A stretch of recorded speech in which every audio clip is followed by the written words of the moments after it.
लोकसभा चुनाव के लिए कांग्रेस ने शनिवार देर रात चौथी लिस्ट जारी कर दी है। इसमें 11 राज्य और 2 केंद्र शासित प्रदेश के 45 नाम हैं। अब तक कांग्रेस पार्टी 183 सीटों पर उम्मीदवार घोषित कर चुकी है। मध्य प्रदेश में दिग्विजय सिंह को राजगढ़ से टिकट दिया गया है। वहीं वाराणसी से पीएम मोदी के खिलाफ अजय राय को उतारा गया है। इधर बात करें राजस्थान की, तो कांग्रेस ने राजस्थान के लिए लोकसभा उम्मीदवारों की तीसरी लिस्ट जारी कर दी है। इस तीसरी लिस्ट में केवल 2 सीटों पर उम्मीदवार घोषित किए गए हैं, जबकि नागौर सीट हनुमान बेनीवाल की राष्ट्रीय लोकतांत्रिक पार्टी के लिए गठबंधन में छोड़ी है। करौली धौलपुर सीट से पूर्व मंत्री भजनलाल जाटव को और जयपुर ग्रामीण से अनिल चोपड़ा को उम्मीदवार बनाया है। हालांकि कांग्रेस अब तक 3 बार 17 सीटों पर अपने उम्मीदवार उतार चुकी है, जबकि 2 सीट गठबंधन में छोड़ चुकी है। अब शेष 6 सीटों पर उम्मीदवारों की घोषणा होनी है। इससे पहले सीकर सीट सीपीएम के लिए गठबंधन में छोड़ चुकी है।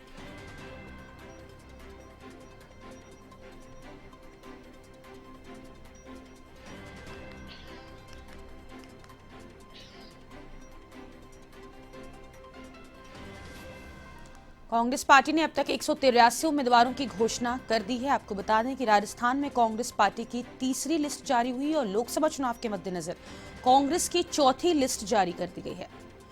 45 उम्मीदवारों के नामों की कल देर रात घोषणा कर दी गई है। जयपुर ग्रामीण की बात करें तो वहां से लोकसभा सीट के लिए प्रत्याशी अनिल चोपड़ा को उतारा गया है।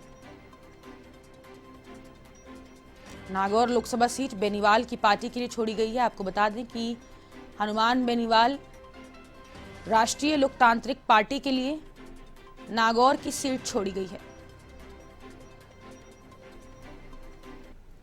और ज्यादा जानकारी के लिए हमारी संवाददाता सौम्या मिश्रा हमसे लगातार फोन लाइन पे बनी हुई है। सौम्या, कांग्रेस ने अपनी चौथी लिस्ट लोकसभा चुनाव के लिए जारी कर दी है। राजस्थान की अगर हम बात करें तो राजस्थान के मद्देनजर कौन कौन से चेहरों को इसमें जगह दी गई है, विस्तार से बताइएगा।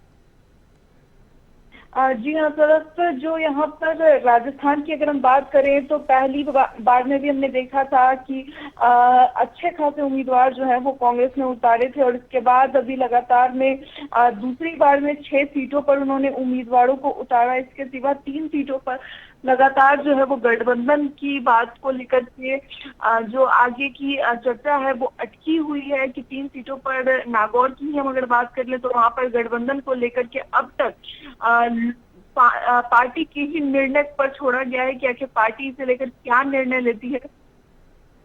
जी सौम्या, नागौर सीट की अगर हम बात कर लें तो वो हमेशा से हॉट सीट राजस्थान की मानी जा रही है और इस बार कांग्रेस ने वहां पे आरएलपी के साथ गठबंधन के लिए वो सीट छोड़ी है, तो कांग्रेस को कितना फायदा होगा उससे?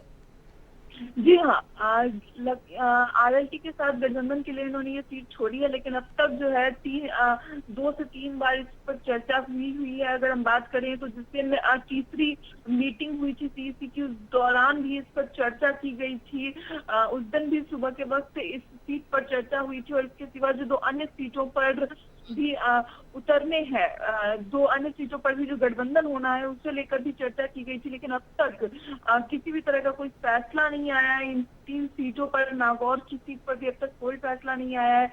अब राष्ट्रीय ये पार्टी इसे लेकर गठबंधन क्या लेता है फैसला, किसे उतारा जाता है, क्योंकि पार्टी पर छोड़ दिया गया है साफ तौर पे, क्योंकि अहम सीट है और ऐसे में कौन सा उम्मीदवार उतारेगी कांग्रेस जिससे कि उन्हें फायदा हो, ये बात बहुत अहम हो जाती है।